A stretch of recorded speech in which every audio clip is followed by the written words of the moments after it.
श्री हरिवंश महाराज जी, आपके चरणों में कोटि कोटि प्रणाम। प्रभु जी, बहुत दुखी हूँ, बहुत ही ज्यादा दुखी, हद से ज्यादा दुखी। ऐसा लगता है संसार में मुझसे ज्यादा कोई दुखी नहीं है और आपसे ज्यादा कोई सुखी नहीं है महाराज जी।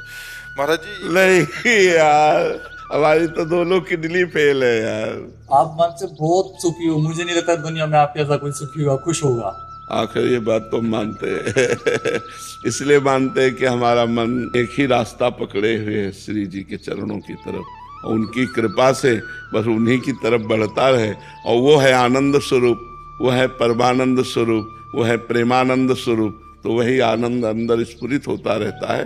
जब हम संसार का आश्रय लेते हैं तो दुख ही दुख है। इसका नाम क्या है शास्त्र में जानते हो? दुखालयम। ये दुख का घर है, इसमें जो कुछ मिलेगा वो दुख ही देने वाला मिलेगा, दुखालयम। और सुखालयम कौन है? भगवान है। तो हम अपने मन को यदि भगवान में लगा पावें तो हम सुखी हो जाए। सच्ची बात मानो, सब सुख आ जाएंगे, लोक परलोक की सब सुविधाएं आ जाएंगी, सब सुख आ जाएंगे। जब आप भगवान का भजन करोगे तो सब सुख आ जाएंगे। जैसे खूब अगाध सरोवर जल हो तो मछली खूब किलोले करती है, थोड़ा जल हो तो चिंता है कि कहीं सूख न जाए, लेकिन समुद्र में है तो आनंद ही आनंद है उसको। सुखी मीन जहां नीर अगाधा और जिम हरि शरण न एको बाधा। अगर हम भगवान की शरण में भैया तो दुख भी सुख बन जाता है, और अगर भगवान से विमुख है तो सुख भी दुख बन जाता है। ये बात समझ लीजिए। तो भगवान की शरण होकर नाम जप करो, अच्छे आचरण करो। बाबा थोड़ी कुछ हमारी तरफ भी ट्रांसफर कर दो ना, आप कितने सुखी रहते। अगर ऐसा होता हम तो पूरे भारत को ट्रांसफर कर देते क्योंकि अपने बस का कुछ है नहीं। तुम्हारी समझ से तुम्हें सुख मिलेगा और तुम्हारी समझ से तुम्हें दुख मिलेगा। पॉजिटिव चिंतन हो गया तो निगेटिव चिंतन को दबाकर जब पॉजिटिव चिंतन बढ़ता है तो आनंद आता है, और जब पॉजिटिव चिंतन को दबाकर निगेटिव चिंतन बढ़ता है तो हम चाहे जितने करोड़पति हों, हमें दुखी का अनुभव होगा। तो ये पॉजिटिव चिंतन जो है ये भगवान के भजन से आता है। शास्त्र स्वाध्याय, भगवान का भजन, परोपकार, तीर्थयाटन, दान पुण्य जब हम करते हैं तो हमारा हृदय पवित्र होता है, तो दुख में भी सुख ढूंढ लेता है। और जब हमारा निगेटिव विचार होता है तो सुख में भी दुख वो खोज लेता है। कहीं ऐसा ना हो जाए, कहीं ऐसा ना हो जाए, ये चिंतन वो चिंतन, बड़ा भयावह चिंतन, दुख, विषाद, शोक, चिंता, उद्वेग, ये सब अंदर आ जाता है। तो हमें लगता है हमारे करने से नहीं होगा, ये चीज आपको करनी होगी। जो हम कह रहे हैं उसको आप करो तो आपका चिंतन सही हो जाएगा। अगर हमारे ऐसे देने से होता तो किसी को भजन के लिए नहीं कहते, भजन करके ऐसे दे देते, सबका मंगल हो जाता। वैसे संत जन तो कहते ही रहते हैं, सर्वे भवन्तु सुखिना, सर्वे सन्तु निरामया, सर्वे भद्राणि पश्यन्तु माँ कश्चित् दुख भाग भवेत्। किसी को दुख ना हो, सब सुखी रहें, सब स्वस्थ रहें। पर सब हैं क्या? जो भजन कर रहे हैं, जो भगवान से जुड़े हैं, वही कृपा का अनुभव कर रहे हैं। नहीं तो सब दुखी हैं, सब दुखी। किसी को ना समझो, बड़े बड़े अरबपति खरबपति सब दुखी हैं, सुखी वही है जो पूरा भगवान को समर्पित है। समझ पा रहे? तो समर्पण करो और नाम जप करो। राजीव जी दिल्ली से, राधे राधे महाराज जी। महाराज जी, आपके चरणों में कोटि कोटि प्रणाम। महाराज जी, भगवान एवं देवता जी में क्या फर्क है? कोई फर्क नहीं, एक ही परमात्मा सब रूपों में विराजमान है। पहला उत्तर, एक ही परमात्मा सब रूपों में विराजमान है। पर जब हम उन्हें परमात्मा भाव नहीं देखते तब फिर अलग अलग पावर है। एक बार उपनिषद की कथा है, सब देवता दैत्यों पर विजय प्राप्त करके बड़े आनंद में उत्सव मना रहे थे। अप्सराएं नृत्य कर रही थी, गंधर्व गान कर रहे थे, देवता सब अपने सिंहासनों पर विराजमान थे। तो देखा भगवान ने कि इनको अहम हो गया है कि मैं बलवान हूं और मैंने दैत्यों पर विजय प्राप्त की। तो सभा के सामने भगवान एक यक्ष रूप में प्रकट हुए। तो देवराज इंद्र ने देखा, बोले कोई भी देवता इनका परिचय लाकर हमें बताओ, ये कौन प्रकट हुआ है। तो सबसे पहले वायुदेव प्रकट हुए। बहुत बलवान देवता है, विश्व में वायुदेव से बढ़कर कोई बलवान नहीं। जैसे वायुपुत्र हनुमान, पवन पुत्र हनुमान है ना, तो सबसे बड़े बलवान वायु देवता। जैसे उनके पुत्र भीम, तो बल की अगाध महिमा वायु देवता की है। और हम सब वायु देवता से ही जीवित है, सबके प्राण वायु से ही तो संचलित है। सब जितना चराचर जगत है वो वायु से ही है। ऑक्सीजन खत्म हो जाए, सब नष्ट हो जाए, वायु से ही तो है। तो वायु देवता खड़े हुए और कहा मैं इनका परिचय लाता हूं। तो वायु देवता गए और कहा यक्ष तुम कौन हो? तो उनका हम तो अपना परिचय बाद में बताएंगे, पहले आप बताएं आप कौन हैं। बोले मैं पवन हूं, वायु। ठीक है, क्या है आप में क्षमता? तो उनका क्षमता ऐसी कि मैं पूरे त्रिभुवन को तिनके के समान उड़ा सकता हूं। तो एक तिनका प्रकट किया और कहा उड़ा के दिखाओ। अब वायु देवता से तिनका उड़ाने की बात, वो तो ब्रह्मांड उड़ा दें, लेकिन तिनका नहीं उड़ा। कहा पूरी ताकत लगाओ। वायु देवता पूरी ताकत लगा के हार गए, तिनका ऐसे से ऐसे नहीं कर पाए। आए और बैठ गए। देवराज इंद्र ने कहा कौन है? बोले असमर्थ रहा उनका परिचय प्राप्त करने में। दूसरा देवता अग्निदेव प्रकट, उनका मैं अभी परिचय लेकर आता हूं। उनके पास गए और कहा आप कौन हैं? उनका आप कौन हैं? उनका अनल, हुताशन, अग्नि, इन नामों से मेरा संबोधन होता है। बोले आपकी सामर्थ्य? बोले त्रिभुवन को उपले की तरह जलाकर भस्म कर सकता हूं। सब अग्नि से ही जीवित है, क्योंकि जठराग्नि के रूप में अग्नि भगवान ही सबके उदर में विराजमान है। अगर जठराग्नि न हो तो पानी भी न पचे तो हम जीवित ही न रहे। तो उसी तिनके को कहा तुम भस्म करके दिखाओ। तो अग्नि देवता से तिनका भस्म करने की बात, तो उनको रोष आ गया और तिनके की तरफ देखा, कुछ नहीं हुआ। पूरा पावर लगा दिया, कुछ नहीं हुआ। अग्नि देवता वापस जाकर बैठ गए और कहा मैं असमर्थ रहा इनकी सामर्थ्य और इनकी महिमा और इनका परिचय प्राप्त करने में। तब स्वयं देवराजेंद्र उठे, ये उपनिषद में कथा है। देवराजेंद्र उठे और उठ करके जे ही गए सो यक्ष अंतर ध्यान हो गए।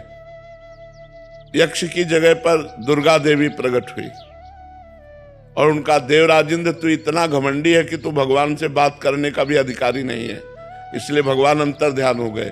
वो यक्ष रूप में भगवान थे। तो इतना समझ ले तेरे वायु देवता में इतनी सामर्थ्य नहीं कि तिनका उड़ा सके, अग्नि देवता में इतनी सामर्थ्य नहीं कि तिनके को भस्म कर सके। सब भगवान की सामर्थ्य से युक्त हो। घमंड मत करो, भगवान ही तुम्हारे अंदर अपनी सामर्थ्य प्रकट करते हैं, तब तुम अपना कार्य कर सकते हो। तो वैसे सब देवता भगवान के स्वरूप हैं, पर जब अलग हम देखते हैं तो उनकी सामर्थ्य एक सीमा में है और भगवान असीम सामर्थ्यशाली है। देवता मोक्ष नहीं प्रदान कर सकते। देवता एक सीमित फल प्रदान करेंगे। जितनी आप आराधना करोगे उतना ही फल आपको प्राप्त होगा। देवता एक दुकानदार जैसे आपकी दुकान में जो सामान है, हम पैसा दे तो उतना ही दोगे, इसके अलावा नहीं दोगे। तो जितनी आप तपस्या करेंगे, जिस देवता के लिए जितना पूजन करेंगे, जितना आप आराधन करेंगे, उतना ही वो फल दे पाएगा, इसके आगे उसके सामर्थ्य नहीं। और जब हम भगवान मान के करते हैं तो फिर भगवान उसकी इच्छा की पूर्ति करते हैं। समझ पाए आप? विजय जी जौनपुर से। राधा वल्लभ श्री हरिवंश प्रभु। श्री हरिवंश महाराज जी, आपके चरणों में कोटि कोटि प्रणाम। महाराज जी, श्री जी और आपकी कृपा से आपको करीब 1.5 साल से गुरु रूप में स्वीकार किया है। बहुत जीवन में परिवर्तन आया। महाराज जी, मेरा प्रश्न है कि आप कहते हैं कि अपना पुराना रजिस्टर जांच लो। गुरुदेव भगवान, मेरे पुराने रजिस्टर में व्यभिचार, चापलूसी, झूठ, अवगुण दर्ज हो गए हैं। मैं अपना नया रजिस्टर तैयार करना चाहता हूं, जिससे भागवतिक न्यायालय में मेरी जीवात्मा का न्याय एवं कल्याण हो सके। इसके लिए क्या करूं? भगवान नाम जप करो, भगवान की कथा सुनो, सब में भगवान को देखने की चेष्टा करो, परोपकार करो। इसी से बहुत बढ़िया रजिस्टर बन जाएगा। किसी का बुरा मत चाहो, किसी का बुरा मत देखो, किसी का बुरा मत करो और खूब नाम जप करो, बढ़िया हो जाएगा। गुरुदेव भगवान, ये आंख, ये हाथ, ये मन दलदल में फंसा दिया प्रभु मुझे। हाँ, बिल्कुल फंसा दिया, लेकिन ये नाम उठा के आपको भगवान के समीप पहुंचा देगा। नाम जप करो, राधा राधा राधा राधा, सब ठीक हो जाएगा। खूब केस आपके हवाले है। खूब नाम जप करो, नाम जप करो, नाम से सब ठीक होगा। हम सब मुजरिम है माया के अंतर्गत तो है ना, निकाल सकते हैं तो भगवान निकाल सकते हैं इस माया दलदल से। जैसे तुम हो वैसे हम हैं, कोई खास बात नहीं है। हाँ, हम भगवान की शरण में हैं, आप अभी अहंकार की शरण में हो, अंतर इतना है। इसलिए खूब नाम जप करो और अहंकार को भगवान के चरणों में समर्पित कर दो। रजनी जी, महाराज जी, भगवान शिव अपने भक्तों को आत्मबोध की ओर कैसे ले जाते हैं, कृपा रूप से या साधना से? कृपा ही साधना है। भगवान की जब कृपा होती है तो साधना बनती है, और साधना से भगवान की कृपा का अनुभव होता है। भगवान की कृपा है और साधना नहीं है तो आप भगवान की कृपा का अनुभव नहीं कर सकते। साधना ही भगवान की कृपा है। जब रात दिन उत्तम साधना बनने लगे तो समझो भगवान की बड़ी कृपा है। ये अहंकार से नहीं कि मैं साधना कर रहा हूँ, भगवान की कृपा से ही साधना होती है, और साधना से भगवान की कृपा का अनुभव होता है। और जिसको कृपा का अनुभव हो गया वही भगवत साक्षात्कार का अधिकारी बन जाता है। शिवम कुमार जी, राधे राधे महाराज जी। महाराज जी, मेरा प्रश्न है कि अपने गुरुदेव के साथ प्रकट में ना होने के बावजूद भी हम अपने प्रकट सानिध्य उनके कैसे अनुभव कर सकते हैं? मंत्र के द्वारा। जो गुरु मंत्र है यदि हम उसे खूब जपें तो गुरु मंत्र की जगह ही गुरु जी प्रकाशित हो जाएंगे। महाराज जी, मैंने गुरु मंत्र तो नहीं लिया है, पर मैंने आपको गुरु रूप में वर्ण किया है, तो आप एक बार श्रीमुख से बोल दीजिए कि आप मेरे साथ हैं। तो हम तो राधा राधा कहते हैं, ये गुरु मंत्र नहीं है क्या? अगर राधा राधा आप जप रहे तो हम आपके साथ ही हैं। राधा ही हमारा प्राण है, राधा ही हमारा जीवन है, राधा ही हमारा सर्वस्व है। जी, मैंने आज से आपके जो श्रीमुख से मैंने कृष्ण कृष्ण नाम से मतलब जपना शुरू किया था। कृष्ण जपो, वही राधा है, वही कृष्ण है। कृष्ण कृष्ण जपो। साधना नाम हनुमान चालीसा के साथ भी जप सकते हैं भगवान नाम कहीं भी जप सकते हैं। कमलदीप जी, राधे राधे गुरु। राधे राधे महाराज जी। महाराज जी, मनुष्य अंदर से इतना बेचैन क्यों रहता है, सब कुछ होते हुए भी अशांत क्यों है? क्योंकि वो आनंद का अंश है, उसे आनंद चाहिए। और इस दुखालयम अशाश्वतम, दुख प्रदान करने वाले नाशवान संसार में आनंद कहीं है नहीं। वो खोजता है प्रतिकूल शरीरों में, जैसे पुरुष शरीर तो स्त्री शरीर में, स्त्री शरीर तो पुरुष शरीर में, वस्तुओं में, धन में, मकान में, पद में, प्रतिष्ठा में।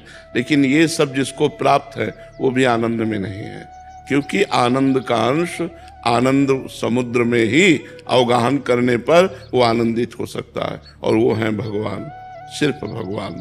तब लगी कुशल न जीव कहूँ, सपने हूँ मन विश्राम, जब लग भजत न राम कहूँ, शोक धाम तज काम। जो चाहत है नित्य सुख, अरु मन को विश्राम, हित ध्रुव हित सो भजत रहो, पल पल श्यामा श्याम श्यामा श्याम श्यामा श्याम। जब तक भगवान का भजन नहीं होगा तब तक कोई उपाय करके देख लो, मन शांत नहीं होगा। कुछ भी भोग लो, कुछ भी खा लो, कुछ भी देख लो, कहीं भी चले जाओ, एक अपूर्ति सी बनी रहती है। लगता है जो मैं चाह रहा था वो इसमें नहीं मिला, शायद इसमें होगा, शायद इसमें होगा, शायद इसमें होगा, और पूरा जीवन भोगते भोगते व्यतीत हो जाता है और कभी नहीं मिलता। और देखो गोस्वामी जी कह रहे हैं, तुलसीदास जी महाराज, जाकी कृपा लवलेस ते, मतिमंद तुलसी दास हो, पायो परम विश्राम, राम समान प्रभु नाही। बोले परम विश्राम प्राप्त हो गया। जहां जन्म जन्मांतर से भटकते चले आ रहे थे, एक कृपा कोर भगवान की हुई कि हृदय शीतल हो गया। जन्म जन्म की तपन आनंद में बदल गई। अब कुछ नहीं चाहिए। वैसे तो मैं मतिमंद हूं, गोस्वामी जी कह रहे हैं, मतिमंद तुलसीदासु, पर पायो परम विश्राम, राम समान प्रभु नाही कहूँ। भगवान के समान जो विश्राम हृदय में प्राप्त होता है वो कहीं संपत्ति में, किसी वस्तु में या किसी पद में नहीं मिल सकता। पर हमारा मन संसार में तो सहज में जुड़ जाता है, लेकिन भगवान में नहीं जुड़ता, क्योंकि भगवान दिखाई नहीं देते। प्रगट में अगर अपने लोगों को ऐसे दिखाई नहीं जैसे जगत दिखाई देता है तो फट से प्यार हो जाए, क्योंकि वे इतनी प्रेम मूर्ति है, इतने सुखमय है, पर वो दिखाई देते नहीं। तो इसीलिए हम जो दिखाई देता है उसमें आनंद खोजते हैं, पर जो दिखाई देता है उसमें आनंद है नहीं, और जो नहीं दिखाई दे रहा वो आनंद सिंधु है। तो इसी को गुप्त करके भगवान खेल रहा है, अपने आनंद को गुप्त करके इस माया में ही खेल रहा है वो। अब हमें संत मिले, गुरु मिले, गाइड मिले, और वो हमें रास्ता बतावे आनंद का। जब हम साधना करें तो हमारा मन विश्राम को प्राप्त हो जाएगा। रोम रोम आनंद से भर जाता है, रोम रोम आनंद से भर जाता है। हृदय में कोई चाह नहीं रह जाती। बस एकांत में बैठकर इस बात से रोना आता है कि आपने कृपा की, वो मुझे संसार से घसीट लिया। अगर आप कृपा न करते तो पूरा जीवन संसार में नष्ट हो जाता। प्रभु आप बड़े कृपाल हो जो मुझे संसार से हटाकर अपने में लगा लिया। महाराज जी आपने विश्राम की बात की। विश्राम मतलब किसी भी चीज की कामना ना रह जाना, ये विश्राम है? विश्राम का मतलब जैसे घड़ी कसे लाए चलो, दीवार घड़ी कसे लाए चलो, सुई अपनी अपनी जगह ठप हो जाएगी कि नहीं? एकदम नहीं हिलेगी। ऐसे ही मन, बुद्धि, चित्त, अहंकार सब परमात्मा में स्थित हो गया, इसे विश्राम कहते हैं। मन कृष्णमय, बुद्धि कृष्णमय, चित्त कृष्णमय, अहम कृष्णमय, अब सब कृष्णमय हो गया। अब अंदर ही अंदर वो परमानंद की बाढ़ आ रही। बाहर से वो दिखाई देता है पुरुष स्वरूप, लेकिन वो परमात्मा स्वरूप हो चुका है। उसका सब कुछ परमात्मा में हो गया। कान भय प्राण में, प्राण भय कान में, ही में न जान पर कान है कि प्राण है। श्री कृष्णाकार वृत्ति हो जाती, रामाकार वृत्ति हो जाती, उसे विश्राम कहते हैं। राधिका जी वृंदावन से। श्री हरिवंश महाराज जी, महाराज जी क्या गुरुजनों और संत जनों की कुछ लीलाएं महाराज जी ऐसी होती हैं कि जो दिखता है वो नहीं होती, जो होता है वो दिखता नहीं? हाँ। तो महाराज जी ऐसी वो परम मंगल में कल्याणकारी हैं, बट साधक को कैसे चलना चाहिए महाराज जी उस पर? बहुत दुर्लभ है कि कोई साधक उनकी प्रतिकूल क्रिया में भी मंगल विधान देख ले। गुरु की प्रतिकूल क्रिया में मंगल विधान देख ले। नहीं तो कभी कभी गुरुजनों की क्रियाएं और आदेश ऐसे होते हैं जो लगता है कि ऐसा कैसे ऐसा आदेश कैसे कर दिया, ऐसा तो नहीं होना चाहिए था। अब जैसे शिवाजी गए समर्थ गुरु रामदास जी के पास दीक्षा लेने के लिए, तो उन्होंने कहा हमारा पेट बहुत दर्द कर रहा है आज तो बोले गुरुजी राज वैद्य बुला देते हैं। बोले राज वैद्य की जरूरत नहीं, सिंगिनी का दूध पीते हैं तो पेट ठीक हो जाता है। जाओ जंगल में, बिना किसी गार्ड के, सैनिक के, अंगरक्षक के, बिना अस्त्र के सिंगिनी का दूध ले आओ। अब सिंगिनी कोई गाय है क्या? और सिंगिनी का दूध स्वर्ण के पात्र में रुकता है। स्वर्ण का पात्र लो और सिंगिनी का दूध लाओ। मतलब मरना है, सीधे मरना है। जंगल में खोजते रहे, देखा सिंह सावक उछल रहे तो समझा यहाँ सिंगिनी नजदीक। जो सिंगिनी ने देखा दहाड़ मारी और शिवाजी के ऊपर सोई बीच में समर्थ गुरु रामदास जी प्रकट हो गए, से रोक दिया। बोले बस यही देखता था कि तन मन प्राण तू समर्पित किए कि नहीं। अब ये ऐसे कौन से होंगे जो तन मन प्राण इस तरह समर्पित कर दे। एक दिन श्री रामानंदाचार्य जी महाराज अपने शिष्यों की मंडली के साथ विचरण कर रहे थे, तो एक जंगल में रुके, तो वहां कुआं था। कुआं से पानी ठाकुर सेवा के लिए लाना था। तो जब पानी लाया गया तो उसमें गंध थी पत्तों की। एक डाल ऐसे जा रही थी कुआं के ऊपर, उसमें पत्ते गिर रहे थे, पत्तों के कारण वो पानी में सड़न थी। तो उनका अगर ये डाल काट दी जाए तो पानी स्वच्छ और पीने योग्य हो जाएगा। सब शिष्यों से कहा डाल इतनी ही काटो जितनी कुएं के पास है। तो उनका महाराज अगर डाल में चढ़ के गए तो इधर बैठना पड़ेगा, और वो डाल के नीचे सीधे कुआं है, और उतनी ही अगर काटी गई तो काटने वाला कुएं में चला जाएगा। बोले हमसे इतना मतलब नहीं। बोले आप आदेश करो तो पेड़ के पास से डाल काट दे। तो उन्होंने कहा नहीं, डाल केवल इतनी ही काटनी जो कुएं के ऊपर है। मतलब मरना है, जो शिष्य काटेगा वो मरेगा, कुएं में सीधे जाएगा कुल्हाड़ सहित।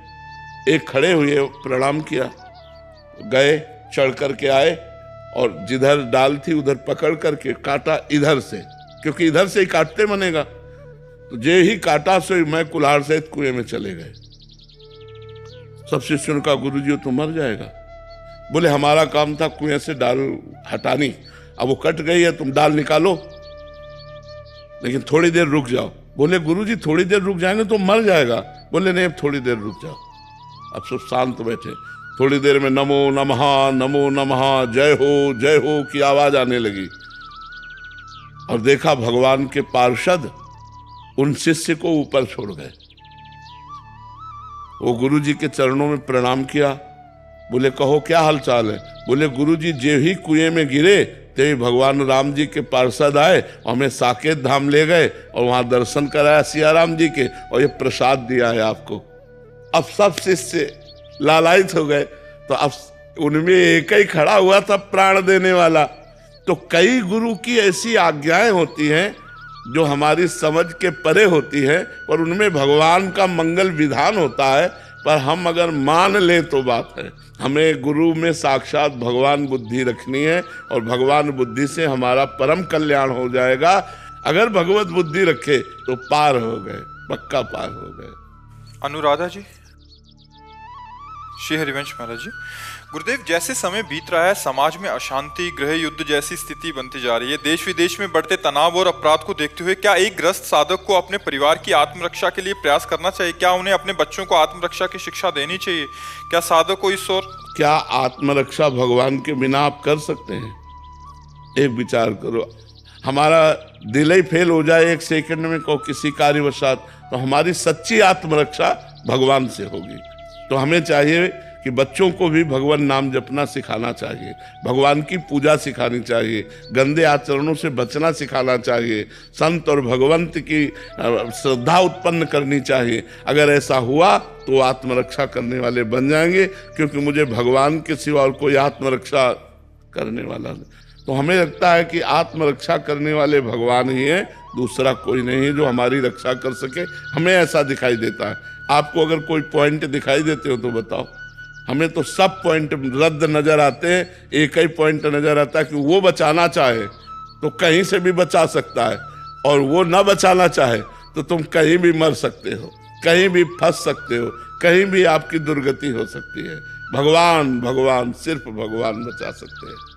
अभिषेक शर्मा जी, गाजियाबाद से। राधे राधे। राधे राधे महाराज जी। महाराज जी, बार बार मन सांसारिक जीवन से विरक्त होने की तरफ दौड़ रहा है, बट पारिवारिक मोह के कारण छोड़ भी नहीं पा रहा। और नहीं, संसार से विरक्त होकर जाओगे कहाँ में, ये बता दो। कहाँ जाओगे?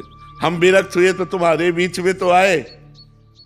भागना कहीं नहीं है, अपने कर्मों का सुधार कर लेना है, कहीं भाग के नहीं जाना।